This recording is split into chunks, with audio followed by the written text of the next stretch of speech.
सहायक आचार्य विषय हिंदी की तैयारी करने वाले सभी अभ्यर्थियों को सुप्रभात।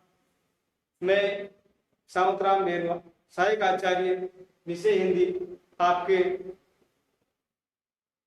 इस YouTube चैनल जो मेरा है शाश्वत एसआर क्लासेज में स्वागत करता हूं। प्रिय अभ्यर्थियों, जैसा कि आपको विदित है कि कयास ये लगाए जा रहे हैं कि इसके जो सहायक आचार्य भर्ती परीक्षा है, इसके एग्जाम्स अक्टूबर माह में प्रस्तावित है और हमारे पास समय कम है, तो उसके लिए मैं आज एक मास्टर वीडियो लेके आया हूं ताकि अभ्यर्थी जो है, पुराने अभ्यर्थी है या जो नए अभ्यर्थी है, वो कम समय में पूरी विषय वस्तु को तो पढ़ सके, उसका दोहरान कर सके। तो शुरू करते हैं। जैसा कि आप स्क्रीन पे देख पा रहे हैं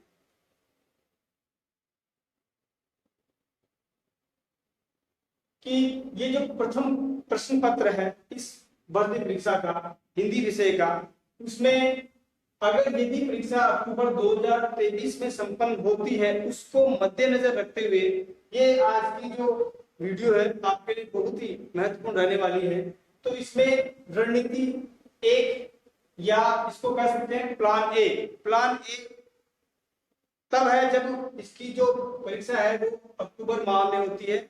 इसके बाद में अगर अक्टूबर माह के बाद में अगर ये भर्ती परीक्षा आगे चली जाती है, इसके एग्जाम परीक्षा आगे चली जाती है, तो फिर प्लान बी काम करेगा। लेकिन फिलहाल हमें ये ध्यान में रखना है कि इसकी जो परीक्षा है अक्टूबर माह में ही संपन्न होगी और इसी प्लान के तहत अगर हम काम करेंगे तो बहुत ही कम समय में आपकी इतनी मेहनत और आपका इतना ध्यान जो है बच जाएगा, मेहनत बच जाएगी। तो शुरू करते हैं कि इस प्रथम प्रश्न पत्र में इकाई प्रथम में जो हमारे पास विषय वस्तु है, जितने बिंदु है, उनको हम सिलसिलेवार देखेंगे। ये भी देखेंगे कि पूर्व की परीक्षाओं में इन बिंदुओं से कितने प्रश्न आते थे या आते हैं, उसी को ध्यान में रखते हुए हम तैयारी करें कि कोई जो विषय वस्तु है वो बहुत ही सारगर्भित है, बहुत ही महत्वपूर्ण है, लेकिन उसके प्रश्न कम आते हैं, उसका जो अंक भार है कम है, तो हम उस पर कम ध्यान देंगे। इसी क्रम में जैसा कि आप स्क्रीन पे देख पा रहे हैं,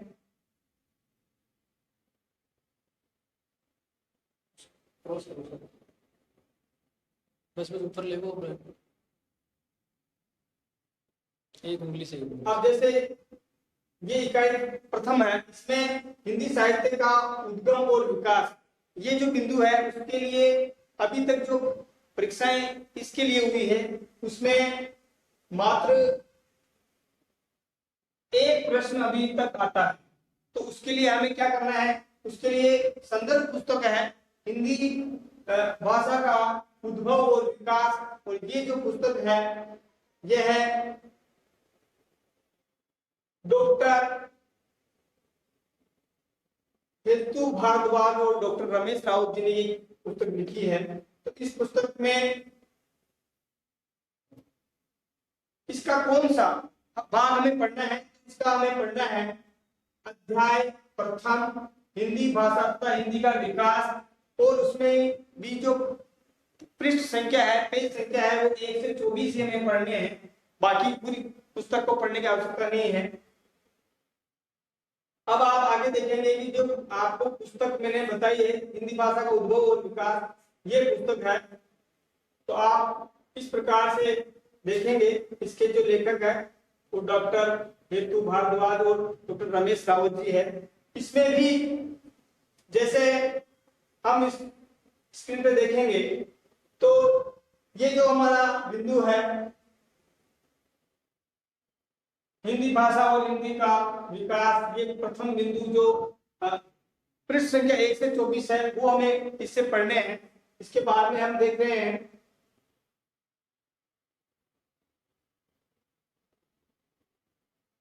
इसका जो दूसरा बिंदु है वो है हिंदी भाषा की प्रमुख बोलियां।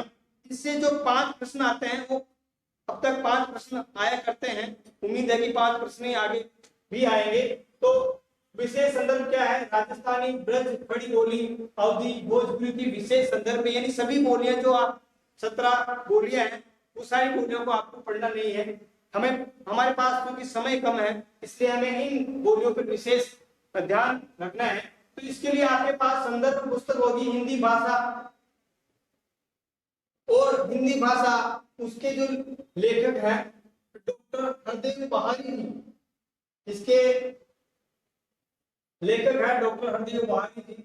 और इस पुस्तक जो है हिंदी भाषा की, उसमें अध्याय 15 पृष्ठ संख्या 168 से 207 आपको पढ़ना है। पूरी पुस्तक को पढ़ने की आवश्यकता नहीं है। अब आगे देखते हैं, ये रही आपकी हिंदी भाषा और जो डॉक्टर हरदेव बहारी जी की ये पुस्तक है। तो इस पुस्तक में जैसा कि हमने देखा था, इस पुस्तक में मात्र पेज नंबर 168 से 207, पेज नंबर 207 तक हमें देखना है।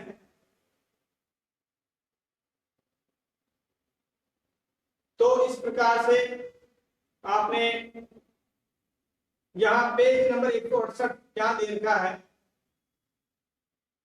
इसी में संदर्भित होगी 168 से 207, ये 15 नंबर का जो अपना अध्याय है,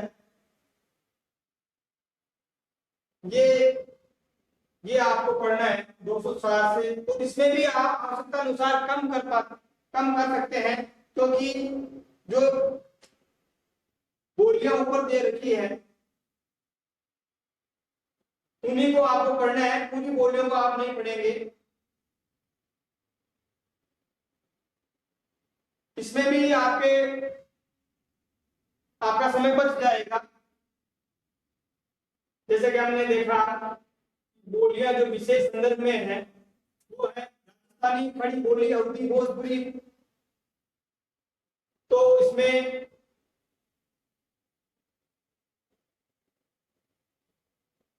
यहां से आप पढ़ना शुरू करेंगे राजस्थानी और अवधी, ब्रज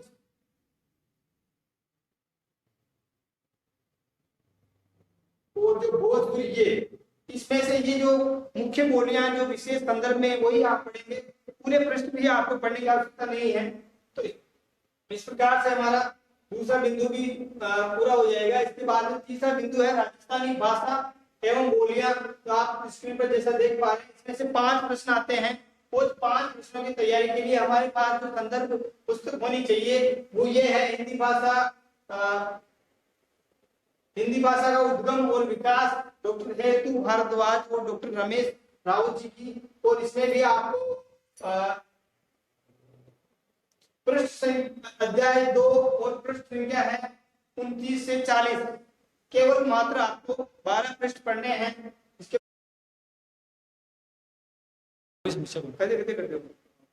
यस, उसके बाद में हम देखते हैं, देखो आपकी जो पुस्तक है वो मैंने पहले दिखा रखी थी, डॉक्टर हेतु भारद्वाज और रमेश राउत, हिंदी भाषा का उद्भव और विकास। इसके बाद में हम देखते हैं कि ये जो हिंदी भाषा की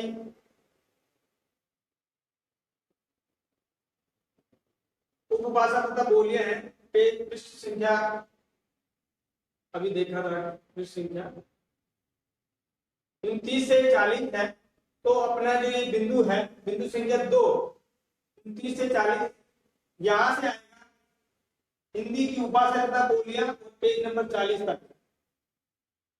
तो आपको केवल वो पढ़ने हैं। ये दूसरा जो मार्क वर्क है यहाँ पे, हिंदी भाषा, उपभाषा और बोलियां, इसमें राजस्थानी भाषा का भी जिक्र है और अच्छे तरीके से इसको समझाया गया है। ये जो अध्याय 2 है ये आपको देखना है। इसके बाद हम देखते हैं राजभाषा के रूप में हिंदी की संवैधानिक स्थिति तथा मानक हिंदी। इसमें से 3 प्रश्न आते हैं परीक्षा में। तो हमें उन प्रश्नों की तैयारी के लिए कौन सा मैटर पढ़ना है, तो वो पढ़ना है हिंदी भाषा, विकास और स्वरूप। ये पुस्तक जो है, ये पुस्तक है कैलाश चंद्र भाटिया और मोतीलाल चतुर्वेदी जी की। और इसका भी केवल आपको अध्याय 7 और पृष्ठ संख्या 162 से 169 पृष्ठ संख्या तक ये आपको मात्र 8 पेज पढ़ने हैं। इसके बाद में हम देखते हैं ये आपकी जो पुस्तक है हिंदी भाषा विकास और स्वरूप, और इसके जो लेखक है ये है कैलाश चंद्र भाटिया और मोतीलाल चतुर्वेदी जी। अब इसमें जैसा कि हमने देखा कि हिंदी भाषा के लिए ये जो पेज आपको दिख रखे हैं यहां से लगा के जा संख्या 160 से 192, जैसा कि हमने वहां पहले जिक्र किया था 162 से 169 पेज तक आपको देखने हैं। 162 से ये पेज नंबर 162 संघ की राजभाषा में नहीं है अपने को, तो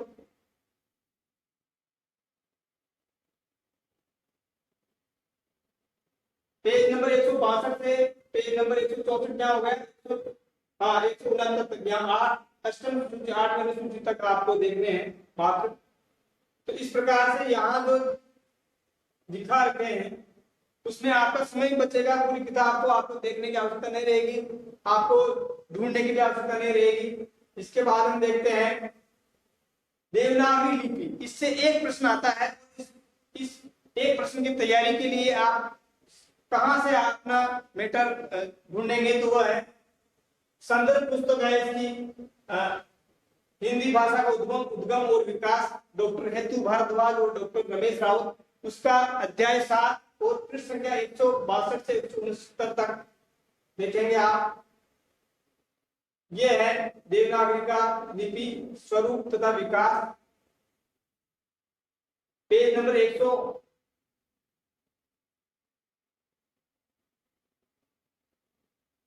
162 से 169 तक, पेज नंबर 100। ये जो अध्याय यहाँ से शुरू होगा इस पे खत्म होगा ये 169 तक, यानी ये दो आपको यहाँ देखने हैं, मात्र 2 बिंदुओं को आपको देखना है। इसके बाद में बिंदु संख्या 6 हिंदी व्याकरण मानक वर्णमाला शब्द तथा शब्द निर्माण, यानी व्याकरण का जो आपका जो पाठ्यक्रम है उसमें से 30 प्रश्न आते हैं, बड़ा पाठ्यक्रम है, 30 प्रश्न आते हैं। 30 प्रश्नों के लिए आपके पास क्या विषय वस्तु रहेगी, तो उसके लिए है पहले तो हिंदी व्याकरण एवं रचना प्रबोध, और वो जो पुस्तक है कक्षा 9 से 12 राजस्थान माध्यमिक शिक्षा बोर्ड अजमेर की कक्षा 9 से 12 के लिए विद्यार्थियों के लिए जो अभी पाठ्यक्रम में है वो है, उसमें से आपको अध्याय 1 से 14 और पृष्ठ संख्या 101 से 131 तक आपको उसका अध्ययन करना है। और उसके बाद में दूसरी पुस्तक, चूंकि हमारे पास 30 प्रश्न है, तो दूसरी पुस्तक के रूप में आप देखेंगे व्यावहारिक हिंदी व्याकरण। ये पुस्तक है, लेखक है इसके डॉक्टर वेंकट शर्मा, और इसके अध्याय 1 से 22 तक इसको थोड़ा पूरा पढ़ना पड़ेगा। और उसमें से भी ये है व्याकरण में कि जहां से आपको उसकी परिभाषा और उसका जो संप्रत्यय अगर आपको समझ में आ जाता है, तो दूसरी पुस्तक में से आपको केवल मात्र उदाहरण देखने की आवश्यकता रह जाती है। इसके प्रश्न संख्या 1 से 215 तक आपको देखने हैं। और उसके बाद में अगर आपके पास समय बचता है, यहाँ मैंने दिखा रखा है केवल उदाहरण के लिए अभिनव हिंदी व्याकरण, तो डॉक्टर महेंद्र कुमार मिश्रा जी की है, उसके अध्याय 2 से 16 पृष्ठ संख्या 34 से 237। लेकिन इसमें है कि केवल उदाहरण समझने के लिए आपको ये इसको काम में लेना है। और ये जो तीनों पुस्तकें हैं जैसे कक्षा 9 से 12 के हिंदी व्याकरण, ये आप देख पा रहे हैं हिंदी व्याकरण एवं रचना प्रबोध कक्षा 9 से 12 के लिए राजकीय विद्यालय में चला करती है। उसके बाद में ये देखो इनके जो विषय वस्तु है पूरा नहीं पढ़ना है, सिर्फ आपको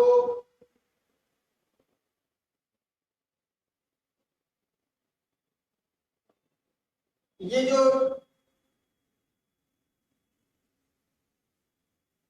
शुद्धिकरण यहाँ इस तक पढ़ना है, इसके बाद पूरा नहीं पढ़ना है। ये यहाँ पूरा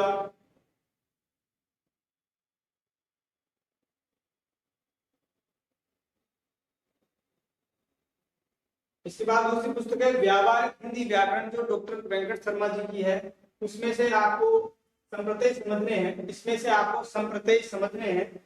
और इसका अध्ययन करना है। इसमें भी ये जो पृष्ठ संख्या 200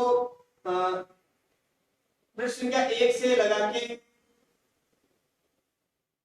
215 तक विराम चिन्हों के नाम, उनके प्रयोग, शुद्ध लेखन संबंधी सामान्य भूले और उनका संशोधन, यानी पृष्ठ संख्या 1 से 215 तक, यहाँ तक आप पढ़ेंगे 215 तक। और उसके बाद में अगला जो विषय है, विषय वस्तु है, हमारे फिलहाल काम की नहीं है। उसके बाद हम देखते हैं ये अभिनव हिंदी व्याकरण, जिसका जिक्र मैंने पहले किया था, डॉक्टर महेंद्र कुमार मिश्रा जी की किताब है। उसमें अध्याय 2 से 16 तक आपको पढ़ने हैं और पृष्ठ संख्या 34 से 236 तक केवल उदाहरण देखने और समझने के लिए। वो इसलिए कि जैसा कि मैं आपको इसमें दिख रहा है अभिनव हिंदी व्याकरण, इस किताब में इसके लेखक डॉक्टर महेंद्र कुमार मिश्रा जी हैं। और इसमें जो किताब में है कुछ ऐसे व्याकरण के संप्रत्यय हैं जिनमें चित्रों सहित उसको स्पष्ट कर रखा है। तो आपको जो संप्रदाय ऐसा लगता है कि थोड़ा समझने में कठिन है, तो आप इनसे समझ सकते हैं। इस किताब में से महत्वपूर्ण संप्रदायों में इन्होंने चित्र बना रखे हैं, चित्र से समझा रखा है, इसलिए इसको समझने के लिए काम में ले। और आप चाहे तो तीनों जो मैंने व्याकरण की पुस्तकें बताई है उसमें भी आप कट करना चाहो तो, क्योंकि आप लगातार हिंदी के अभ्यर्थी रहे हैं और व्याकरण के जो प्रश्न है वो आपके ध्यान में है, तो आप तीनों में से किसी एक किताब को भी देखना चाहें तो मैं इसमें आपको बताना चाहूंगा कि वो जो डॉक्टर वेंकट शर्मा जी की किताब है, केवल उसको पढ़ के भी आप अपना समय बचा सकते हैं। अब है ये तो अपना जो विषय वस्तु थी इकाई 1 की। अब हम देखेंगे इकाई 2। इकाई 2 में है काव्य परिभाषा, काव्य लक्षण, काव्य हेतु, काव्य प्रयोजन। इससे 3 प्रश्न आते हैं और इन 3 प्रश्नों के लिए आप क्या करेंगे, इन तीन प्रश्नों के लिए संदर्भ पुस्तक है साहित्य शास्त्र, पहले इसका नाम था, आजकल नवीन संस्करण में इसका नाम जो है आपको यहाँ दिखाई देगा। पहले जो पुरानी पुस्तक आती थी उसमें ये नाम मिलता था और अब ये नाम मिल रहा है भारतीय एवं पाश्चात्य काव्य शास्त्र। इसके लेखक है डॉक्टर विवेक शंकर और इसकी पृष्ठ संख्या 1 से अध्याय 1 प्रथम खंड अध्याय 1 और अध्याय 1 से 16 पृष्ठ संख्या 148 तक आपको इसका अध्ययन करना है। और इसके बाद में आगे देखेंगे साहित्य का स्वरूप, जिसमें साहित्य की परिभाषा आ जाएगी और साहित्य की जो विभिन्न विधाओं का भी इसमें सुबोध तरीके से वर्णन किया गया है। साहित्य शास्त्र और भारतीय पाश्चात्य काव्य शास्त्र किताब जैसे मैंने बताया आपको, इसका अध्याय 1 पृष्ठ संख्या 3 से 13 तक आपको पढ़ने हैं। बस साहित्य का स्वरूप के लिए पृष्ठ संख्या 3 से 13 तक। इसके बाद हम देखते हैं इकाई 2 में अगला बिंदु भारतीय काव्य शास्त्र। इससे 7 प्रश्न आया करते हैं, तो इन 7 प्रश्नों के लिए हम तो इसकी विषय वस्तु है रस सिद्धांत तथा साधारणीकरण, रस निष्पत्ति, ध्वनि सिद्धांत, वक्रोक्ति सिद्धांत, अलंकार सिद्धांत। और इसके लिए हमें संदर्भ पुस्तकें वही लेनी पड़ेगी डॉक्टर विवेक शंकर जी की। उसमें आप ये ध्यान रखेंगे कि ये जो अध्याय 9 से 13 है, 199 से 260 ही पढ़नी है आपको, बाकी नहीं पढ़ना है। द्वितीय खंड ये देखिए साहित्य शास्त्र किताब से है और डॉक्टर विवेक शंकर जी की किताब है। शिक्षा मंत्रालय भारत सरकार और राजस्थान हिंदी ग्रंथ अकादमी से ये प्रकाशित होती है। दूसरी बात, मैं अभी जो आपको इस वीडियो में पुस्तकें बता रहा हूँ वो वही है, बिल्कुल प्रामाणिक है। इस पे आप आराम से जो बाद में अगर आपत्ति लगाना चाहे तो आपको बहुत बड़ी इससे सहायता मिलेगी। एक भी पुस्तक ऐसी नहीं बताऊंगा जो मतलब प्रामाणिक नहीं है, बिल्कुल आपको इसमें सहायता मिलेगी। और आगे है जो ये किताब थी साहित्य शास्त्र या भारतीय और पाश्चात्य काव्य शास्त्र डॉक्टर विवेक शंकर जी की, तो इस प्रकार की ये है साहित्य का स्वरूप में ये आपका पहला अध्याय है। उसके बाद में ये जो हिंदी साहित्य की विधाएं हैं उन पर भी अच्छा लिखा गया है। और ये देखिए इसके जो अनुक्रमणिका है उसके हिसाब से हमारा अगला जो बिंदु है वो है अलंकार। इसमें से 9 प्रश्न आते हैं और 9 प्रश्नों के लिए आप क्या करेंगे, इसके लिए एक पुस्तक है काव्यांग विवेचन। ये देखिए पुस्तक है ये काव्यान विवेचन। ये देखिए काव्यान विवेचन, और इसमें इसके जो लेखक है डॉक्टर हेतु भारद्वाज, डॉक्टर रमेश मयंक जी है इसके लेखक है। तो इसमें क्या करना है, अलंकार में इसके पृष्ठ संख्या 49 से 148 तक आपको पढ़ना है। विभिन्न अलंकारों के बीच सूक्ष्म अंतर जो है, उन सूक्ष्म अंतर को बड़े सुंदर तरीके से सारगर्भित बिंदुओं में इसको स्पष्ट किया गया है। अब इसमें यह है कि इसमें वर्ण सगाई जो अलंकार है उसको नहीं बताया गया है, इसको आपको अन्यत्र समझना पड़ेगा, किसी दूसरे स्रोत से आपको समझना पड़ेगा सिर्फ वर्ण सगाई जो अलंकार है। इसके बाद हम देखते हैं अगला जो बिंदु है हमारा छंद, दोहा, चौपाई, सोरठा, उजाला, छप्पई, कुंडलियां, गीतिका, हरि गीतिका, मंदा क्रांता, द्रुत, विलंबित और कवित, ये जो छंद है इनसे 7 प्रश्न आया करते हैं। उन 7 प्रश्नों के लिए भी वही जो पुस्तक है काव्यान विवेचन डॉक्टर हेतु भारद्वाज और डॉक्टर रमेश मयंक जी की, उसमें अध्याय 1 और पृष्ठ संख्या 1 से 48 तक, लेकिन आपको 1 से 48 तक पूरे पृष्ठ पढ़ने और याद करने नहीं है, केवल संबंधित जो छंद है हमारे इनमें इनके और इनकी परिभाषा, इनके उदाहरण ही आपको देखने हैं। ये पुस्तक जैसे आपको बताइए, इसमें से ये देखिए इनके अनुक्रम में ये है जो छंद विधान और अलंकार विधान, पृष्ठ संख्या 1 से 48 तक, लेकिन इसमें भी जो आपके पाठ्यक्रम में बिंदु है उन्हीं को आप इसमें देखना है ताकि आपके समय की बचत हो जाए। अब है इकाई 3। इकाई 3 में यह है कि पाश्चात्य काव्य शास्त्र, इसमें जो विभिन्न प्रकार के बिंदु है उसमें प्लेटो का काव्य सिद्धांत है, अरिस्टो के का जो 3 सिद्धांत अपने पाठ्यक्रम में है, अनुकरण, विरेचन, त्रासदी, फिर उसके बाद में लोंजाइनस का उदात्त सिद्धांत है, फिर क्रोचे का अभिव्यंजना सिद्धांत, कोलरिज का कल्पना सिद्धांत, ये सब जो सिद्धांत है पाश्चात्य काव्य के लिए, इसमें से 20 प्रश्न आते हैं सिद्धांतों में से।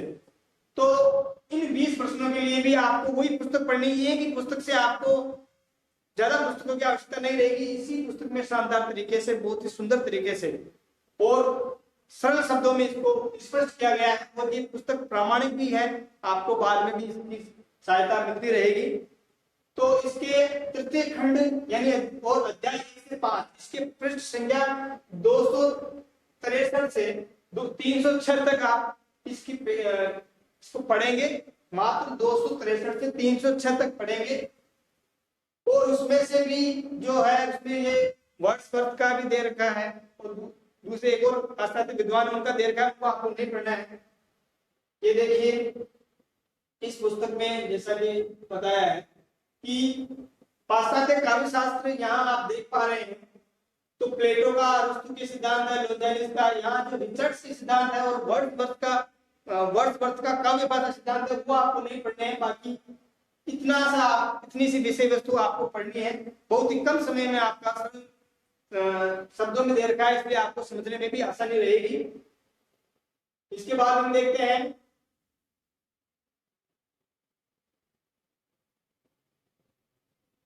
पाश्चात्य काव्य शास्त्र, नहीं ये उसको देखते हैं, ये हमने देखा था सिद्धांत, जो 20 प्रश्न आ रहे हैं उनसे। अब हम देखते हैं मार्क्सवादी साहित्यिक चिंतन, इससे 10 प्रश्न आते हैं। इन 10 प्रश्नों के लिए हमें 2 पुस्तकों की सहायता लेनी पड़ेगी। एक तो वही जो साहित्य शास्त्र और जिसका भी नाम है भारतीय एवं पाश्चात्य काव्य शास्त्र, और इसका चतुर्थ खंड अध्याय 1 पृष्ठ संख्या 341 से 346, यानी मात्र आपको 7 पेज पढ़ने हैं इसके। इसके बाद में दूसरी पुस्तक जो है, क्योंकि हमारे पास 10 प्रश्न है और यहाँ जो 7 पेज है थोड़े कम रहेगा हमारे पास मैटर, तो दूसरी जो किताब है वो है पाश्चात्य काव्य शास्त्र, और इसके लेखक है डॉक्टर भगीरथ मिश्र। इसके पृष्ठ संख्या 84 से 97 तक आपको पढ़ने हैं। देखिए ये जो किताब मैंने आपको पहले बता दी है, इसके बाद में ये भी बताया था। तो मार्क्सवादी साहित्य चिंतन, इससे 10 प्रश्न है। डॉक्टर भगीरथ मिश्र की ये किताब है, ये देखिए ये किताब काव्य शास्त्र, पाश्चात्य काव्य शास्त्र, इतिहास सिद्धांत और वाद, ये जो इसकी है डॉक्टर भगीरथ मिश्र जी की है। इसमें भी दे रखा है इसमें भी ये देखो, मार्क्सवादी साहित्य कला और चिंतन, ये पेज नंबर 84 से आपको मात्र 98 या 97 तक पढ़ने हैं। इसके अलावा बाकी किताब को जितने भी पेज है उससे आपका कोई लेने देने नहीं है। इसके बाद हम देखते हैं, ये पुस्तक आ गई थी। अब आता है उत्तर आधुनिकतावाद। एक जो आपके एक बिंदु है उत्तर आधुनिकतावाद, इससे 3 प्रश्न आया करते हैं। उन तीन प्रश्नों को भी आप डॉक्टर विवेक शंकर जी की जो किताब है उससे आसानी से देख सकेंगे। वो भी चतुर्थ खंड अध्याय 8 पृष्ठ संख्या 383 से 386 तक आप देखेंगे। इसके बाद हम देखते हैं विखंडनवाद।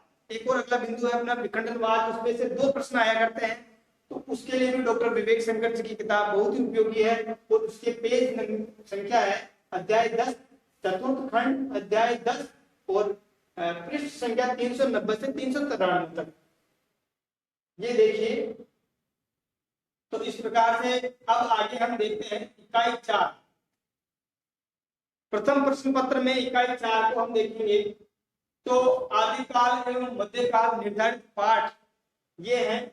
इसमें से पद्मावती समय में से पिछली बार 3 प्रश्न आए थे। और कबीर वृंदावनी जो 20 पद आरंभिक है उसमें से 4 प्रश्न आया करते हैं। संपादक अभी जो है संपादक इसके श्याम सुंदर दास जी हैं। फिर बाद में मीरा पदावली, इसमें से 3 प्रश्न आया करते हैं। मैं प्रश्नों को इसलिए बता रहा हूं आपको ताकि आपको ध्यान रहे कि अगर आपको मीरा पदावली पसंद आ रही है और आप पूरा पढ़ते जा रहे हैं, लेकिन आपको ये ध्यान में रखना पड़ेगा समय के हिसाब से कि इसमें से मात्र 3 प्रश्न आते हैं। इसलिए मैं अपना समय इतना नहीं लगा दूंगी 3 प्रश्नों के लिए, मैं दूसरी विषय वस्तु के लिए मेरे पास समय ही ना रहे। आगे है ब्रह्म गीत सार 21 से 50 पद, इससे 5 प्रश्न आया करते हैं। और इसके जो संपादक है आचार्य रामचंद्र शुक्ल जी है। अब जायसी ग्रंथावली जैसा कि आप देख पा रहे हैं, खंड नागमती वियोग खंड, इसमें से 3 प्रश्न आया करते हैं। कवितावली पद संख्या 65 से 110। पहले जो अभी हमारी वाली भर्ती थी 2020 वाली, इसमें विनय पत्रिका हमारे पाठ्यक्रम में थी, उसमें से 2 प्रश्न आए थे। इसलिए आशा की जाती है कि इस बार भी कवितावली जो नया जोड़ा गया है उसमें से 2 या 3 प्रश्न आएंगे। आगे देखते हैं बिहारी रत्नाकर, उसके प्रारंभिक या आरंभिक 25 दोहे हैं, उसमें से 5 प्रश्न आया करते हैं। तो उन 5 प्रश्नों के आप देखेंगे। घनानंद कवि 1 से 25 छंद, इससे 4 प्रश्न आया करते हैं। तो उसके हिसाब से आप अध्ययन करेंगे। और अगर आपकी सहयोग मिलता रहा तो ये जो काव्य अध्ययन के लिए निर्धारित पाठ है उसका मूल पाठ और उसकी व्याख्या आपको उपलब्ध करा दी जाएगी पुस्तक के माध्यम से, अगर आपका अच्छे सहयोग रहा तो। उसके बाद में इकाई 5 और ये प्रथम प्रश्न पत्र की अंतिम इकाई है, वो भी आधुनिक काल और उसके लिए निर्धारित पाठ। जैसा कि मैंने पहले देखा, इकाई 4 है आदिकाल और मध्यकाल। मध्यकाल में दोनों आ गए। विद्यार्थी ये समझ प्रश्न कर सकते हैं कि इसमें रीतिकाल कहाँ गया, भक्तिकाल कहाँ गया। तो जो मध्यकाल लिखा है, ये जो मध्यकाल है इसी में रीतिकाल भी समाहित है। आप देखेंगे कि यहाँ जो 2 बिहारी रत्नाकर और घनानंद कवि, ये जो विषय वस्तु है ये रीतिकाल की है। इसके बाद हम देखते हैं इकाई 5, ये भी आधुनिक काल के लिए, क्योंकि हमने पुराने जो 3 काल है उसके लिए हमने देख ली है। आधुनिक काल पे परीक्षा में ज्यादा जोर रहता है। द्वितीय प्रश्न पत्र में भी आप देखेंगे कि उसके लिए 2 इकाई पृथक से दे रखी है। इसमें भी आधुनिक काल के लिए पृथक से 1 इकाई दे रखी है। अब प्रथम है कामायनी चिंता एवं शुद्धासंग, इससे 3 प्रश्न आया करते हैं। मैं फिर कहूंगा अगर आपका सहयोग मिलता रहा तो इसकी जो मूल पाठ और उसकी व्याख्याएं पुस्तक के माध्यम से आपको उपलब्ध करा दी जाएगी। राम की शक्ति पूजा से 2 प्रश्न आया करते हैं। अंधेरे में से 3 प्रश्न आया करते हैं। गोदान उपन्यास से 3 प्रश्न आया करते हैं। महाभोज उपन्यास, इससे 3 प्रश्न आया करते हैं।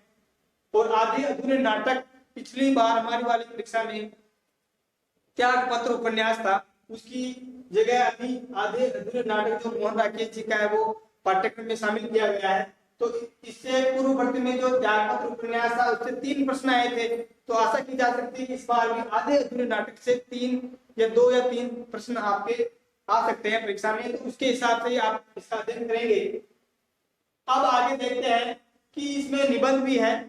निबंध 3 निबंध है, जो पहले वाली भर्ती में थे वही निबंध अभी है। श्रद्धा भक्ति, इससे एक 3 निबंध है जो पढ़ते हैं।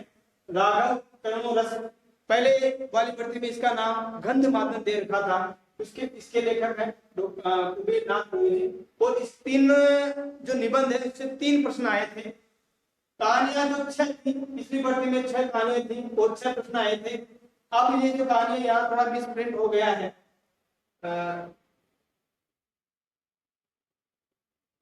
ये कहानियां जो है 8 कहानियां हैं अभी, और उसमें से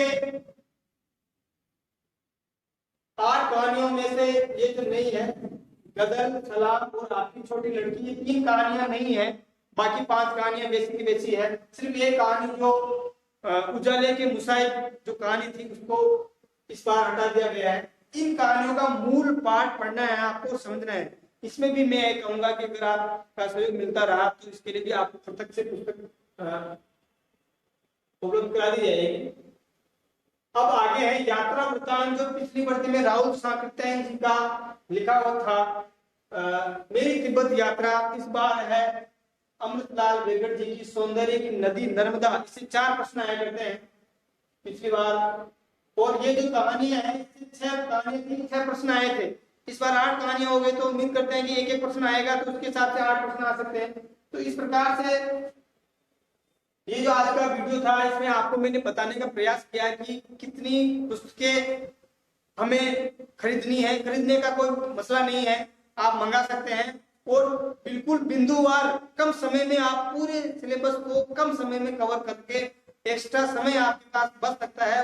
रिवीजन और दोहरान आप अपने संतुष्टि के लिए, अपने अच्छे प्रयास के लिए आप कर सकते हैं। अगर अक्टूबर 2023 में आपकी परीक्षा आयोजित होती है तो इससे आपको बहुत ही बड़ी मदद मिलने वाली है। और मूल पाठ और ये जो व्याख्या संबंधित है, अगर आपका सहयोग रहा तो आपको उपलब्ध करा दी जाएंगे। ये जो इसकी पीडीएफ भी आपको इसी चैनल के डिस्क्रिप्शन लिंक में एक टेलीग्राम का लिंक आपको दिया जाएगा, उससे आप डाउनलोड कर सकते हैं। ये जो पीडीएफ है, आशा करता हूं कि इस वीडियो से आपको बहुत अधिक मदद मिली होगी। काफी मेहनत की है। और बाकी आप कमेंट करें, लाइक करें, शेयर करें इस वीडियो को ज्यादा से ज्यादा, ताकि क्या कि अधिकतम विद्यार्थियों तक, ये अभ्यर्थियों तक ये वीडियो पहुंच पाए और इसका उनको लाभ मिल सके। धन्यवाद।